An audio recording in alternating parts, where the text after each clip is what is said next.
Good evening. This is Aaron again with another scripture reading.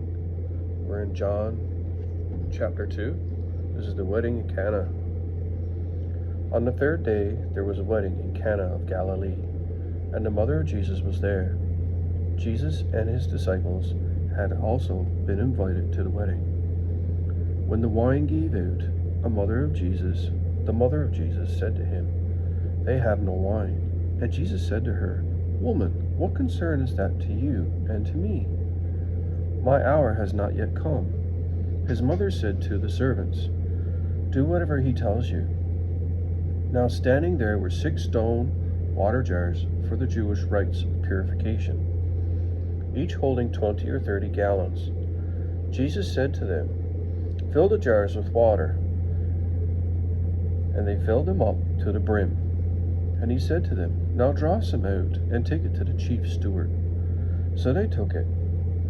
When the steward tasted the water, it had become wine, and did not know where it came from, though the servants who had drawn the water knew. The steward called the bridegroom and said to him, "Everyone serves the good wine first, and then the inferior wine after the guests have become drunk. But you have kept the good wine until now." Jesus did this, the first of his signs, in Cana of Galilee, and revealed his glory, and his disciples believed in him. After this, he went down to Capernaum with his mother, his brothers, and his disciples, and they remained there for a few days. The Passover of the Jews was near, and Jesus went up to Jerusalem. In the temple he found people selling cattle, sheep, doves, and the money exchangers seated at their tables. Making a whip of cords, he drove all of them out of the temple, both the sheep and the cattle. He also poured out the coins of the money changers and overturned their tables. He told those who were selling doves, "Take these things out of here. Stop making my Father's house a marketplace." His disciples remembered that it was written, "Zeal for your house will consume me." The Jews then said to him, "What sign can you show us for doing this?"